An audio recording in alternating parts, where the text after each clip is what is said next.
미국 역사를 보면 아주 중대한 변화에 직면한 시기였어요. 1860년 이전에 미국에는 두 종류의 사람이 존재를 했습니다. 하나는 시민, 그리고 하나는 노예. 주로 시민들은 백인들로 구성이 되어 있어요. 시민들 중에도 흑인들이 있었지만 대부분이 백인으로 구성이 되어 있었고, 노예는 100% 백인 없이 다 흑인들로 구성이 되어 있었어요.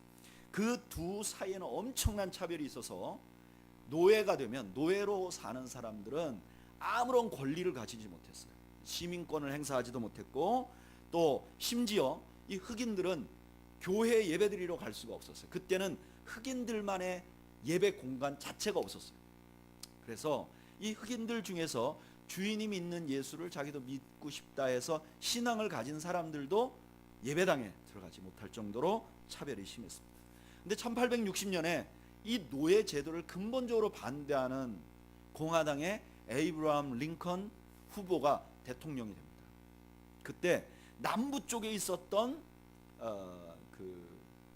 많은 주들이 큰 반발을 합니다. 특별히 사우스캐롤라이나라는 주는 면화 사업을 아주 크게 하는 주예요. 근데 그 주에서 뭘 발명을 했냐면은 자동으로 면화 씨를 뽑아내는 기술을 발명했어요. 그래서 따오기만 많이 따오면 면화 씨를 뽑는 거는 기계로 할 수 있었어요. 그러니까 엄청난 노동력이 있으면 있을수록 부를 더 축적.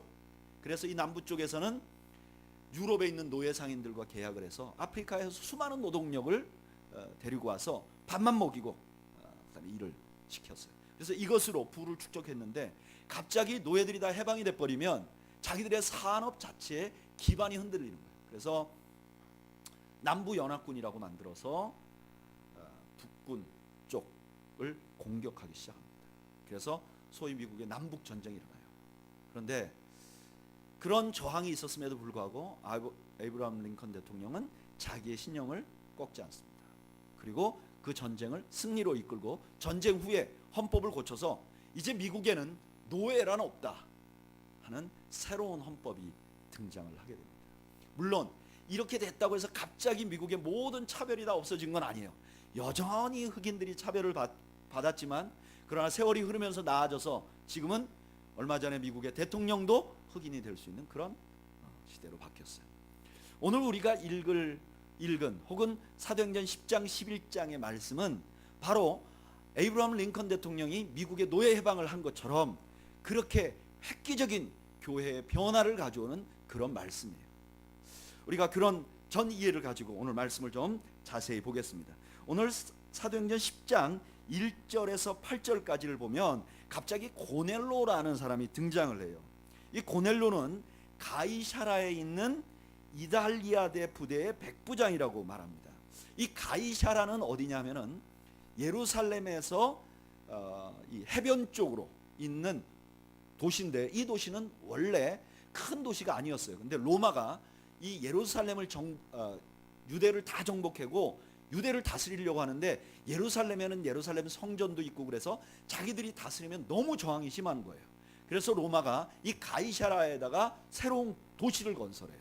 그래서 유대인이 아닌 사람들 중에서 유대 땅에 살던 사람들과 또 로마 군인들과 그 로마 군인들에게 먹을 거나 음식을 제공하는 그런 사람들이 한꺼번에 사는 가이사라는 도시. 그러니까 이 도시는 유대 땅 안에 있지만 이방인들만 몰려 사는, 이방인들이 대다수인 그런 도시예요. 거기에 백부장이면 100% 이 사람은 로마 사람일 가능성이 있고, 로마 사람이 아니더라도 유대인이 아니죠. 왜냐하면 유대인을 압제해야 되는 백부장이니까. 그런데 이 사람을 2절에 설명하기를 뭐라 그러냐면은 그가 경건했다 그래요. 여기 경건했단 말은 그냥 나쁜 짓 안 하고 살았다 이런 의미도 있지만, 경건했다고 하는 말의 또 다른 의미는 뭐냐면 당시에 이방인들에게 저는 경건하다 이렇게 말하면, 이 사람은 어떤 사람이냐면은 유대인은 아닌데 유대교 율법을 지키는 사람들을 말해요. 여러분, 유대인은 어떤 사람이 유대인이 되냐면은 아버지가 유대인인 사람도 유대인이 돼요. 그런데 내가 유대인이 아니더라도 내가 이제 유대의 율법을 지키겠습니다 그러면서 남자는 할례를 행하고 신앙을 고백하면 그 사람 유대인이 돼요. 그래서 많은 사람들이 유대교로 개종을 해요. 그런데 당시에 로마의 문화가 어땠냐면은 남자가 할례를 하는 건 좀 수치스럽게 생각했어요. 그래서 많은 사람들이 내가 유대교에 관심이 있고 율법도 좋고 하나님도 좋은데 내가 유대인이 되는 거는 좀 별로다. 그래서 회당에 출석하지만 유대인이 되지 않은 그런 사람들을 경건한 사람들이라고 말해요. 그러니까 이 아마 백부장 이분이 유대의 율법을 다 지키고 선한 일을 하면서도 유대교로 개종하지 않는 사람일 가능성이 높아요. 근데 이분에게 하나님의 사자가 나타나요. 나타나서 뭐라 그러냐면은 요바에 가서 거기에 무드장이 집 시몬의 집에 베드로라 하는 사람이 있는데 베드로를 부르라고 말해요. 그래서 자기가 하인을 얼른 보냅니다. 근데 동시에 9절부터 23절까지는 그 하나님이 누구에게 또 나타나시냐면 베드로에게 나타나요. 베드로가 낮에 기도를 합니다. 근데 환상을 봐요. 그 환상의 내용이 뭐냐면 그릇이 있는데 그 그릇이 보자기에 쌓였고 그릇 안에 네 발 달린 짐승과 기는 것과 공중에 새들이 잔뜩 있어요. 하늘에 소리가 났어요. 잡아먹어라. 그러니까 베드로가 말해요. 나는 속된 것을 한 번도 안 먹어봤습니다. 절대 먹지 않겠습니다. 그랬더니 15절에 우리가 이미 읽은 본문 내용이 나오는 거예요. 뭐라 그러죠? 또 두 번째 소리가 있으되 하나님께서 깨끗하게 하신 것을 내가 속되다 하지 말라. 16절 한번 읽어볼까요? 16절 읽겠습니다. 시작. 이런 일이 3번 있은 후 그 그릇이 곧 하늘로 올려가니라. 3번이 있었다는 말은 어떤 뜻이냐면 강조한다는 거예요. 지금 하나님께서 주님께서 베드로에게 뭔가 강조하고 싶은 게 있어요. 그거를 그래서 3번이나 말한 거예요. 그때 마침 고넬로가 보낸 사람들이 도착하고 베드로를 찾습니다. 그때 베드로에게 성령께서 말씀하세요. 그들을 따라가라. 그리고 24절에서 43절까지는 베드로와 고넬료가 만나는 장면이 나와요. 베드로가 먼저 자기가 여기 오게 된 이유를 말합니다. 뭐라고 말하는가? 28절 한번 읽어볼까요? 읽어보죠. 시작. 이르되 유대인으로서 이방인과 교제하며 가까이 하는 것이 위법인 줄은 너희도 알거니와 하나님께서 내게 지시하사 아무도 속되다 하거나 깨끗하지 않다 하지 말라 하시기로. 베드로가 이렇게 말하는 거야. 나는 유대인인데 이방인하고 교제하면 이거 안 되는 거야. 이게 불법이라는 걸 알고 있다. 이렇게 말해요. 그걸 불법으로 인식하고 있어요. 근데 하나님이 가라 해서 왔다. 그랬더니 그 다음에 베드로는 고넬로는 베드로를 청한 이유를 말해요. 그리고 베드로가 하나님의 말씀을 고넬로에게 전해요. 예수님에 대해서 설교를 하죠. 그 다음에 44절에서 48절에 보면 설교 후에 성령이 내려요. 그 고넬로와 그 집안 사람들이. 그리고 방언을 말해요. 그래서 베드로가 세례를 준다 하는 얘기가 10장의 내용이에요. 이게 우리가 보면 그냥 무슨 우화 같은 이야기지만 지금 이것은 그 사실은요 얼마나 놀라운 일인지 몰라요. 여러분, 유대인들은 세상 모든 사람들을 둘로 나눴어요. 유대인과 이방인. 둘 사이에는 너무나 높은 담이 있었어요. 유대인과 이방인은 서로 통혼하지 않아요. 식사도 같이 하지 않아요. 유대인들끼리는 형제가 될 수 있지만 유대인이 아닌 사람하고는 유대인은 절대로 형제라고 부르지도 않아요. 아무리 사업하고 친하고 어렸을 때부터 같이 자라도 형제가 될 수 없어요. 그 높은 답을 형상화한 게 뭐냐? 예루살렘 성전 안에 이방인의 뜰이라는 거예요. 예루살렘 성전은요 여러 겹으로 돼 있어요. 맨 안에는 유대인 남자들이 들어가서 예배드리는 곳, 그 다음에는 유대인 여자들이 가서 예배드리는 곳, 그 다음에 높은 담을 쌓고 그 바깥에는 이방인의 뜰이라는 것이 있어요. 그래서 이방인은 누구든지 하나님을 믿을 수는 있지만 그 높은 담을 통과해서 안으로 들어갈 수 없었어요. 그 높은 담이 유대인과 이방인의 담, 막힌 교제의 담을 형상화해요. 그런데 오늘 베드로가 유대인이 아닌 그 고넬로와 그 가족에게 세례를 준다는 건 어떤 의미냐? 기독교는 너희들을 하나로 받아들인다. 기독교는 너희들을 형제로 본다. 사도행전 10장의 핵심 내용은 뭐냐면 그것을 누가 주도하고 있다는 거죠?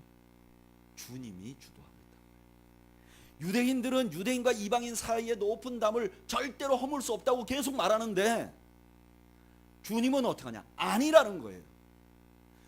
우리 사이에는 담이 없다는 거예요. 세상 모든 민족 중에는 담이 없다는 거예요.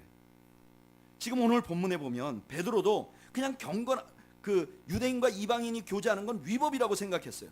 고넬료도 자기가 유대교로 개종하지 않고 그냥 이방인으로 남기를 원했어요. 근데 이 둘을 하나로 해서 만나게 하시고 고넬료를 교회의 일원으로 만들어 주신 분 누구냐? 우리 주님이 직접 가서 말씀하셨어요. 근데 여러분, 이런 일은 주님이 갑자기 하신 일이 아니에요. 기억하세요? 누가복음 7장에 보면 백부장이 등장해요. 이 고넬료는 아니지만 어떤 백부장이라는 사람이 등장을 해요. 이 사람은 유대민족에게 선한 일을 많이 했어요. 그런데 그만 그 집에 종이 병들어요. 그래서 많은 랍비들이 와서 예수님에게 그 종을 고쳐달라고 그래요. 그랬더니 예수님이 가려고 해요. 고쳐주려고. 그가 누군데? 이방인인데, 그가 백부장인데 예수님이 가서 고쳐주려고 해요. 그랬더니 그 백부장이 말하기를 올 필요 없습니다. 명령만 하십시오. 그랬더니 예수님께서 그 백부장에 대해서 뭐라고 말하는가? 누가복음 7장 9절에 이렇게 말해요. 예수께서 들으시고 그를 놀랍게 여겨 돌이키사 따르는 무리에게 이르시되 내가 너희에게 이르노니 이스라엘 중에서도 이만한 믿음은 만나보지 못하였노라. 이 이방인 백부장이 유대인들 너희들보다 낫다라고 말하는 거예요. 예수님은요 이방인과 유대인을 구별하지 않았어요. 누가복음 17장에 보면 10명의 문둥병자들이 예수님 앞에 나와요. 예수님이 고쳐주세요. 근데 그 중에 한 명이 감사하러 나왔다 그랬어요. 근데 그 감사하러 나온 사람이 누구냐? 사마리아인이라고 그랬어요. 그래서 예수님이 이렇게 말해요. 이 이방인 외에 왜 9은 어디 있는지 모르느냐라고 말해요. 이거 무슨 말이냐면은 예수님이 10명의 문둥병자들이 있는데 그 중에 한 명이 이방인이라는 걸 아셨어요. 그런데 이방인이라는 것을 아셨는데도 불구하고 하나님의 자비와 기적을 그에게 베푼 거예요. 예수님은요 사마리아 여인을 우물가에서 만나기 위해서 그 낮 시간에 긴 거리를 걸어가셨던 분이세요. 세리 삭개오를, 유대인이지만 이방인 취급을 받는 세리를 찾아가셨어요.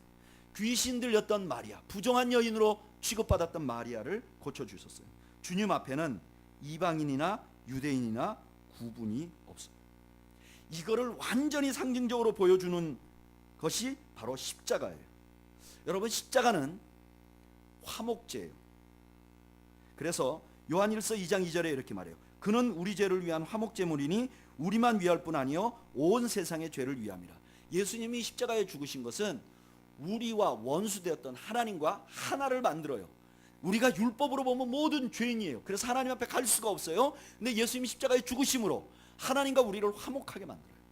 그런데 그 십자가 안에는 하나님과 우리만 화목하게 만드는 것이 아니라 율법에 있는 모든 요구를 만족시켜 줌으로 말미암아서 율법으로 유대인과 이방인을 구분해 놓은 모든 구분을 철폐해요.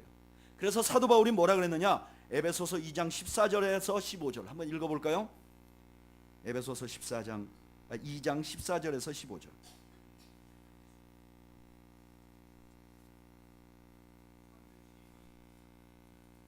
(312페이지)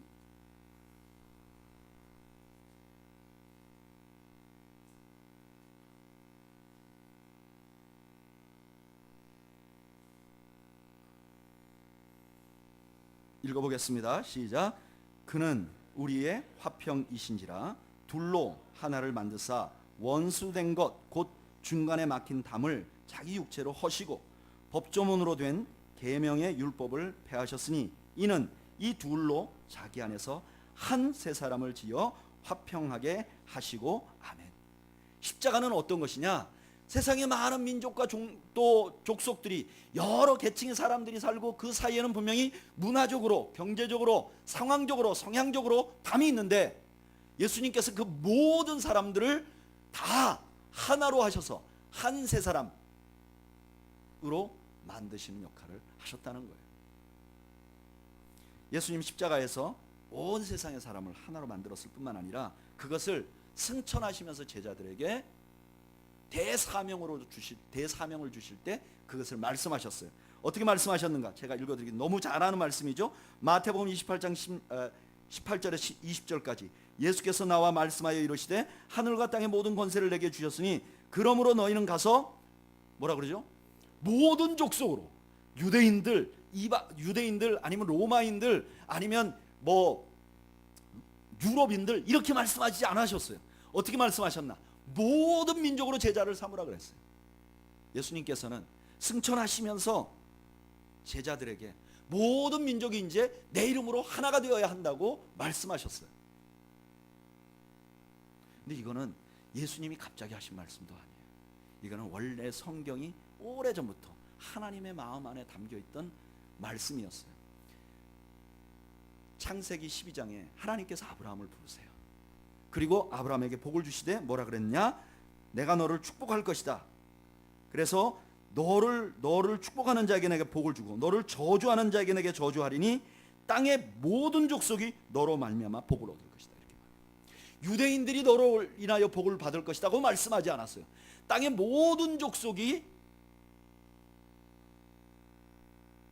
아브라함으로 인해서 복을 받을 것이라고 말한 거예요. 이것을 시편 22편 27절에 이렇게 말해요.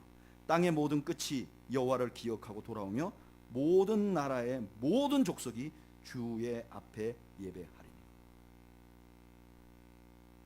하나님이 원하시는 것은 유대인들만 예배하는 것이 아니라 모든 세상의 모든 사람들이 다 하나님을 예배하는 걸 원래부터 하나님이 원하셨어요. 그런데 유대인들이 자기들 마음대로 담을 세워놨어요. 이방인들과 우리는 다르다, 우리는 저들과 교제할 수 없다, 계속 담을 만드셨어요. 근데 우리 주님께서 담을 부순 거예요. 여러분, 지금도 세상을 통치하고 계시는 우리 주님, 우리 교회의 머리가 되시고 우리를 구원하시고 우리의 구주가 되신 주님, 우리를 구원하시려고 십자가에 죽으신 그 우리의 최대 은혜의 주님이 무엇을 원하시는 분이냐면은 이 땅에 모든 차별이 없기를 원하시는 주님이라는 사실을 믿으시는 여러분들 되시기를 바랍니다. 주님의 마음은 그런 분이라는 거예요. 이것은 두 가지 측면에서 교회에 매우 중요한 지침을 줍니다. 첫째는 선교적인 측면에서 그래요. 11장 사도행전 11장 18절 한번 읽어볼까요? 사도행전 11장 18절.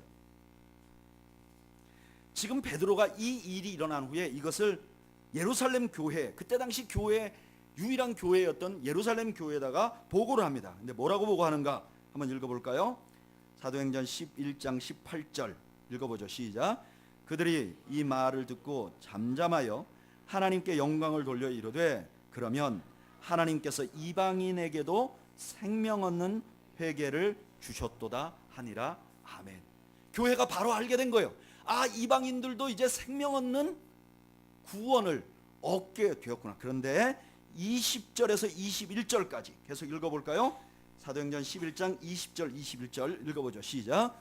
그 중에 구브로와 구레네 몇 사람이 안디옥에 이르러 헬라인에게도 말하여 주 예수를 전파하니 주의 손이 그들과 함께 하심에 수많은 사람들이 믿고 주께 돌아오더라. 아멘. 본격적으로 이방인들에게 복음을 전하게 된 거예요. 여러분, 이거는 엄청난 변화예요. 유대인들은요, 하나님이 이방인들을 왜 만들었는가? 지옥의 불쏘시개로 쓰려고 만들었다. 저들은 아무리 전도해도 주의 백성이 될 수 없다고 믿었어요. 그래서 유대인들은 이방인들에게 하나님을 알리지 않았어요. 그런데 오늘 이 본문에서 그리고 우리 주님께서는 이방인들에게 복음을 전하는 것을 원하신다는 주의 마음을 드러내셨고 그의 교회가 거기에 순종하는 거예요. 교회가 진짜 예수님이 통치하신다면 우리는 담을 넘어 복음을 전하는 역사가 일어나야 해요. 교회가 진짜 교회라면 담을 넘어 전도하는 역사가 일어나야 해요. 여러분, 담이라는 것은 어느 시대나 있었어요. 차별이라는 건 어느 시대나 있었어요. 그런데 복음은 그 차별을 항상 넘어갔어요. 우리나라에도 그런 일이 있었어요. 1893년에 무어라는 선교사님이 곤당골이라는 곳에다가 예배당을 만들어 서울 근처인데 거기는 양반들만 사는 동네였어요. 그래서 이 예배당 자체가 양반들 예배드리는 장소였어요. 그런데 선교사 중에 하나 조금 생각이 모자라는 에비슨이라는 선교사가 그 의사였는데 그 제중원에서 사람들을 이렇게 치료하고 또 국립 그 병원에서 일을 하는데 한날은 백정인 사람이 몸이 아파서 온 거예요. 근데 이 선교사님 입장에서는 뭐 백정이면 어때요? 그래서 그 사람을 치료해 줬어요. 그런데 이 치료를 받고 나서 이 사람이 이제 이 선교사님하고 교제를 하게 된 거예요. 그리고 예수님을 믿게 됐어요. 그래서 예수 믿고 나니까 어디를 가야 돼요? 교회를 가야 되잖아요. 그래서 곤당골 예배당에 예배를 드리러 갔는 거예요. 그런데 여러분, 이 예배당은 다 양반들만 있어요. 모두가 다 갓쓰고 상투 들고 이렇게 앉아 있는데 거기에 백정이 왔단 말이에요. 그러니까 그 안에 있는 성도들이 반발을 해요. 그리고 거기 있는 양반들 몇 명이 저 백정 박가를 내보내라 운동을 합니다. 그런데 무어 목사님은 하나님 앞에 모든 사람은 평등하다. 나는 양보할 수 없다. 그래서 교회가 좀 시끄러워져. 그리고 결국 몇 명의 양반들이 나가서 그 옆에다가 예배 초소를 만들어요. 이 사실을 보고 느낀 이 박성춘이라는 백정은 너무너무 교회에 미안해요. 그래가지고 교회를 부흥시키려고 열심히 전도를 합니다. 그분이 다니면서 전도할 때 뭐라고 말했는가?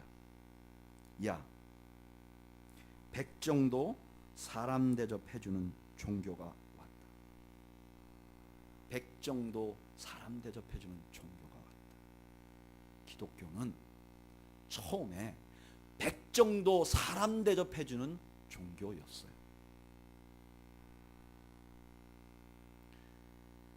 이 얼마나 이분이 열심히 전도를 했는지 나중에 그 교회 성도들의 상당수가 이분이 전도한 사람으로 채워졌어요. 곤당골이라.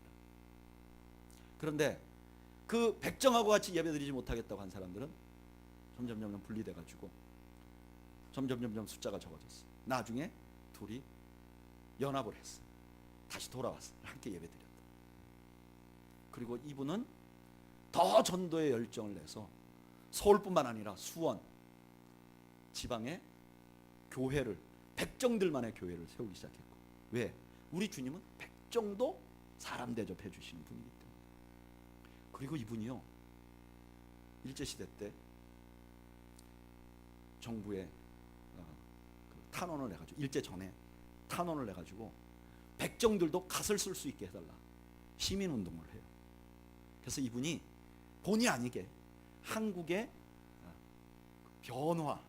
변화의 주역이 되는 그런 역할을 감당하게 됩니다. 여러분, 어느 시대나 담이 있지만, 그러나 교회는 담을 넘어야 주님이 통치하시는 교회. 담을 넘지 못하면 그건 주님이 통치하시는 교회가 아니에요. 우리 사회도 여전히 담이 있어요. 때때로 빈부의 격차가 담을 만드는 경우가 많아요. 그래서 서로 전도하기를, 복음 전하기를 포기해요. 제가 이번에 교회들 좀 방문을 이렇게 하다가 보니까 이런 교회들이 있어요. 교회 예배당은 구시가지에 있어요. 근데 구시가지 끝자락에 있고, 지금 신도시가 막 개발이 돼갖고 아파트가 막 들어서요. 근데 이쪽 아파트가 들어서는 쪽은 무슨 정부 기관이 왔다든지 아니면 큰 기업체가 와서 그 기업에서 정상적으로 월급쟁이를 하는 그런 동네. 이쪽 구시가지는 대부분 거기에 토백이들, 잘 살기 어렵고 나이 많으신 분들만 모여 있어요. 근데 이 중간에서 목회하시는 목사님이 그 전에는 이쪽 새 지역이 사람이 안 살았으니까 안 보고 살았죠. 근데 거기 사람이 살면서 거기다 복음을 좀 전해봐야 되겠다, 이런 마음이 있는 거예요. 그런데 더욱 놀라운 것은 거기에 있는 교인들도 신도시에서 사람들이 오기를 원하지 않아. 왜냐하면 우리하고 좀 다른 사람들이 막 와서 왔다 갔다 하면 자기들이 소외될까 봐 겁나는 거예요. 이러다가 이제 우리 목사님 교회가 커지고 이러면 우리가 여기서 소외될까? 그쪽 동네 사람들은 전도를 아무리 해도 요만한 도로 하나 건너는데 도로를 안 건넌대요.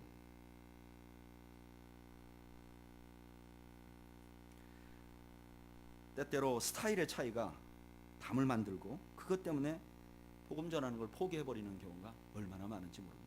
제가 컴패션 밴드에서 사역을 하다 보면 우리 밴드에 남자들도 그렇고 여자들도 그렇고 옷들을 좀 아주 세련되게 입어요.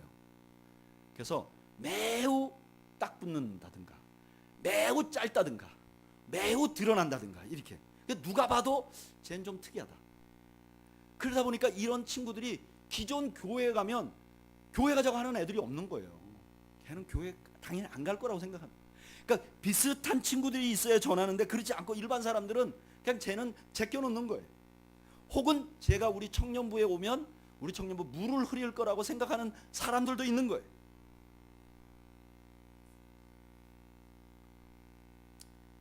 심지어는 우리가 아주 가까운 사람들인데도 상처를 주고받으면서 담을 만드는 경우가 있어요. 제가 기억해 보면 저의 그 외가 쪽 가족들은 다 예수 믿는 사람들이에요. 그래서 몽졸이 다 열심히 예수를 믿으니까 문제 하나도 없어요. 근데 우리 친가 쪽은 몇 분은 믿고 몇 분은 안 믿어요. 근데 아이러니하게 우리 친가 쪽에 예수를 믿는 분들이 조금 더 형이고 누나예요. 근데 가족한테 복음을 안 전해. 왜냐면 서로 살아오면서 받은 상처가 많고 말해도 안 들을 것 같고 말해주지도 않고, 어떤 분들은 매우 친한 사람들이지만 복음을 몇 번 전했는데 받아들이지 않는다고 그냥 담을 만들어 버린 경우가 많아요. 그러나 여러분 기억하세요. 그게 어떤 담이든, 경제적인 담이든, 그게 스타일의 담이든, 그게 상처의 담이든, 그게 오랫동안 거절됐던 거절의 담이든, 주님이 우리를 통치한다면 넘어야 되는 줄로 믿으시길 바랍니다. 아니 반드시 넘어야 된다고 결정하시는 여러분들이 되시기를 바랍니다. 여러분 그 증거가 우리는 교회에 있어요. 여기 우리는 교회에 계신 몇몇 분들, 부인들이 열심히 전도해도 교회에 절대 안 나오시는 분들, 여기 앉아 계신 분들이 있잖아요. 포기했으면 어쩔 뻔했어요. 포기했으면 어쩔 뻔했어요. 여러분들 마음속에 이미 포기해 놓은 분들이 있습니까? 아니면 제껴 놓은 사람들이 있습니까? 우리가 그 영역으로 가야 돼요. 우리 이 교회를 통치하시는 우리 주님은 그것을 원하시는 분이세요. 두 번째로, 이 주님의 마음은 외적으로 성교적으로도 아주 변혁적인 역사를 일으키지만, 그러나 교회 내적인 측면에도 굉장히 중요한 변화를 일으켜요. 여러분, 교회 안에 이방인들이 들어오면서 교회에 여러 가지 문제가 생기기 시작했어요. 특별히 유대 교회에서 오랫동안 있었던 사람들이, 예수 믿는 사람들이 원래 이분들은 경건하잖아요. 그러니까 새로 예수 믿은 사람들을 받아들이기 어려운 거예요. 나는 어렸을 때부터 율법을 지켜왔으니까 저것들 돼지고기도 먹고 저것들 저렇게 사는 게 그냥 마음에 들지 않는 거예요. 그러니까 그 마음에 들지 않는 걸 표출하기 시작했어요.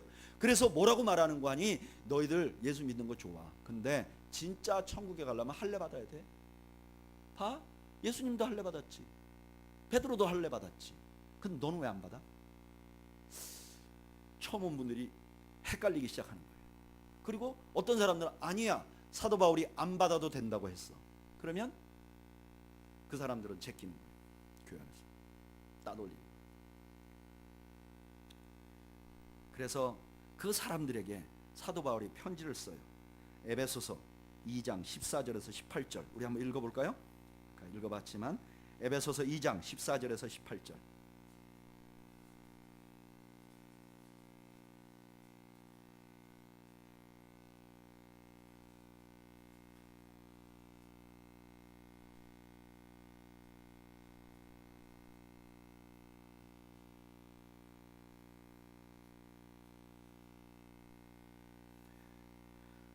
읽어보겠습니다. 시작. 그는 우리의 화평이신지라 둘로 하나를 만드사 원수된 것 곧 중간에 막힌 담을 자기 육체로 허시고 법조문으로 된 계명의 율법을 폐하셨으니 이는 둘로 자기 안에서 한 세 사람을 지어 화평하게 하시고 또 십자가로 이 둘을 한 몸으로 하나님과 화목하게 하려 하심이라. 원수된 것을 십자가로 소멸하시고 또 오셔서 먼데 있는 너희에게 평안을 전하시고 가까운 데 있는 자들에게 평안을 전하셨으니 이는 그로 말미암아 우리 둘이 한 성령 안에서 아버지께 나아감을 얻게 하려 하심이라. 아멘. 교회 안에서 들어와서도 또 분리하고 있는 그들에게 아니야, 우리는 하나야, 우리는 하나가 되어야 해, 우리 사이에 담은 없어야 해라고 사도 바울이 에베소 교회에 말한 거예요. 여러분, 어쩌면 믿지 않는 상태에서 나와 담이 있었던 사람들에게 복음 전하는 건 어렵지 않을 수도 있어요. 그런데 교회 안에 들어와서 나와 담이 있는 사람들을 넘는 건 너무너무 어려울 수 있어요. 경험해 보셨죠? 역사적으로도 그래요. 아까 제가 말씀드렸던 곤당골 예배당에 백정이 들어와서 예배 드리기 시작하고 교회가 부흥했어요. 그리고 너무너무 아름답게도 나갔던 양반들이 들어와서 그래, 우리 함께 예배 드리자. 그 예배를 드렸어. 그런데 몇 년 후에 그 교회에서 장로 선출이 있었어요. 장로 선출은 어떻게 하냐? 투표로 해요. 양반들은 생각했어요. 우리가 당연히 많이 배우고 품위가 있으니까 우리를 찍겠지. 그런데 민심은 그렇지 않았어. 이 박성춘이라는 백정이 전도한 분들이 너무 많으니까 이분들이 다 몰표를 찍어준 거예요. 그래서 박성춘이 장로가 됐어요. 그 교회에 있던 양반들이 이제는 도저히 못 참겠다. 우리는 막 같이 못 있는다. 이래서 교회를 분립했어요. 그래서 생긴 교회가 안동교회라는, 서울 시내 안에 있는 안동교회라는 교회. 안동교회는 지금도 양반교회예요. 제가 안동교회 홈페이지를 들어가 보니까 그 교회 최고의 자랑은 국내 최고의 파이프 오르간이 있다는 것을 자랑해요. 그리고 그 갈라져서 백정들과 함께 하겠다는 교회로 세워졌던 곳이 승동교회예요. 그 승동교회가 우리 대한예수교 장로의 합동 측의 모체가 된 교회. 우리 교단에, 우리가 속해 있는 교단의 뿌리는 어떤 곳인가? 백정도 받아들이는 정신을 가진 교회예요. 여러분, 그래서 대한예수교 장로의 합동 측에서는 2016년도에 우리 교단에서 꼭 우리의 정신을 잊어버리지 않아야 될 교회를 두 군데 꼽아요. 첫째가 승동교회예요. 또 한 교회가 어느 교회인 줄 아세요? 또 한 교회가 김제에 있는 금산교회. 이 교회는 제가 여러분들에게 이미 말씀을 드렸던 교회예요. 이자익이라는 마부가 주인하고 함께 교회 다니기 시작했어요. 지주와 마부가 같이 교회를 다녔어요. 열심히 교회를 섬겼어요. 둘이 막상막하로. 그런데 그 교회에서도 장로 투표를 했는데 그만 주인은 안수 집사였는데 그냥 있고 이자익이 장로가 됐어요. 그래서 교회가 술렁술렁하기 시작했어요. 바보들이다. 돈 있는 지주를 장로를 뽑아야 교회가 돌아가지, 저 마부, 아무것도 모르는 마부를 장로를 뽑아서 어떡하냐, 술렁술렁 되기 시작했어요. 그때 그 둘에 밀린 조덕삼이라는 안수 집사님이 앞으로 나와요. 그리고 이렇게 말해요. 나는 이자익 집사님이 우리 교회 장로님이 되실 만한 분이라고 생각합니다. 우리가 다 함께 이분을 장로님으로 섬기고 해서 우리가 아름다운 교회를 만들었으면 좋겠다. 그리고 자기 땅을 내놔요. 그래서 지금도 유명한 기역자 교회, 이쪽은 남자 이쪽은 여자 앉아서 가운데 목사님이 설교하는 지금까지 남아있는 유물 같은 김제교회가 지어지게 된 거예요. 그리고 한국의 모범이 되고, 그 이자익 장로님은 나중에 목사님이 되시고 총회장도 하시고, 조덕삼 장로님은 유명한 신앙인이 되셔서 그 자손들 중에서 국회의원도 나오고 나라에 정치하시는 분들, 또 공무원도 나오고 학자도 나오고. 여러분, 주님이 통치하시는 교회는 어떠해야 하는가? 담이 허물어진 역사가 있어야 되는 줄로 믿습니다. 한국 교회가 하나님 앞에 사랑받는 이유는 뛰어난 사람들이 있었기 때문이 아니라 교회 안에서 담을 허물어가는, 주님께 충성하는, 주님의 그 마음을 알아주는 교인들이 있었기 때문에 교회가 교회답게 된 줄로 믿습니다. 여러분, 우리는 교회도 그런 흔적이 있어요. 뭔지 아세요? 우리는 교회도 우리가 의견이 다르지만 우리는 하나다 하는 거 보여준 흔적이 있어요. 그게 뭔지 아세요? 그게 여러분들 지금 앉아있는 의자예요. 우리 교회 특이하잖아요. 앞쪽엔 장의자고 뒤에는 저 책상 의자고. 기억하세요? 우리 교회 처음 이쪽에 들어왔을 때 의자를 사야 되는데 막 어떻게 사면 좋겠나? 한쪽 몇 명은 장의자가 좋다. 교회는 장의자가 좋지. 장의자가 있어야 예배 드리는 것 같고 가끔 피곤하면 누워서 자지. 좋다. 이 장의자가. 어떤 분들은 아니다. 장의자 너무 불편하다. 그래도 뭐 책상이 있으면 앉아서 예배 드릴 수 있고 얼마나 좋냐. 또 우리가 결정했잖아요. 막 장의자하고 섞어서 앉자. 그 얼마나 좋아요. 밥 먹을 땐 뒤에 앉아서 먹고 앞에서 주무시고 싶으면 앞에서 주무시고. 여러분, 우리 장의자와 뒤에 있는 식탁 의자를 보면서 우리 교회가 주님의 어떤 면에 순종해야 되는지를 잊지 않는 여러분들이 되시기를 축복합니다. 나는 우리는 교회 안에서는 빈부의 격차가 나타나지 않기를 축복합니다.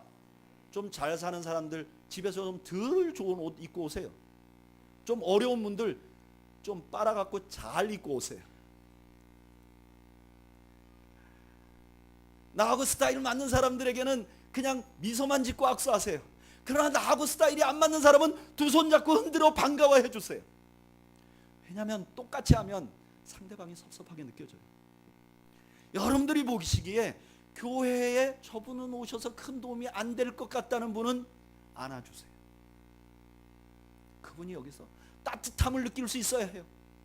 저는 우리는 교회가 그런 교회가 되기를 소망합니다. 장벽이 넘어지는 교회가 되기를 소망합니다. 많이 배운 사람과 적게 배운 사람, 이런 스타일을 가진 사람, 저런 스타일을 가진 사람, 우리는 교회 오래된 사람, 새로 된 사람, 모두가 다 한마음이 되는 그런 교회가 되기를 소망합니다. 우리는 교회가 그렇게 되기를 소망하는 것은 멋진 교회가 되기 위함이 아니에요. 주님이 통치하시는 것을 경험하는 교회가 되기를 원하기 때문에 그래요. 주님이 원하는 대로 살아보기를 원하기 때문에 그래요. 근데 여러분, 참 어려운 거는 이게 쉽지 않아요. 해보면 내가 싫어하는 사람들에게 복음 전하는 거 굉장히 어려워요. 굉장히 어려워요. 나하고 친척됐는데 오래 알고 있던 사람, 안 믿는 사람 복음 전하는 거 굉장히 어려워요. 교회 안에서 신앙생활하다 한 번 조금 마음이 상하면 그거 극복하는 거 참 어려워요. 스타일 다른 사람하고 같이 이렇게 친교하는 거 참 어려워요. 왜 안 되느냐? 제가 이 말씀 준비하면서 주님, 이게 뭐 교회가 이렇게 돼야 되는데 이게 안 될 때가 더 많아요. 왜 안 되죠? 그러고 보니까 저도 잘 안 되는 사람 중에 하나예요. 저는 교회에 와서는 모두에게 공평하게 대하잖아요. 근데 제가 컴패션에서는 좋아하는 애가 있고 그렇지 않은 사람이 있어요. 저도 거꾸로 온 사람하고 말하기 싫어요. 왜 그럴까? 에베소서 말씀 계속 묵상하는데 에베소서 2장 1절부터 우리가 읽은 20절 넘어까지 하나 되라고 말해요. 근데 1절부터 8절까지 뭐라고 말씀하시는가? 너희가 그 은혜로 인하여 구원받은 것이다. 너희가 얼마나 죄인이었다는 걸 아느냐. 결국은 뭐냐면은 우리가 십자가 앞에 똑바로 서지 못하니까, 아직도 자아가 살아있으니까, 아직도 내가 구원받은 것이 나의 공로가 있다고 생각하니까, 아니, 구원은 공짜로 받았지만 내가 이때까지 쌓아놓은 게 있고 내가 이때까지 살아온 교양이 있다고, 내 공로가 있다고 생각하니까 스타일이 문제가 되고 다름이 보이기 시작하는 거예요. 십자가 앞에 확 죽어버리면 다름이 있을 수 없어요.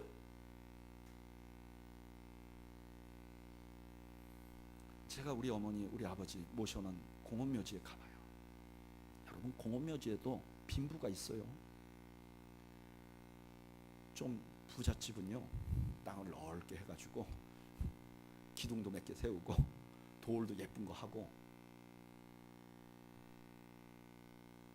근데 아세요?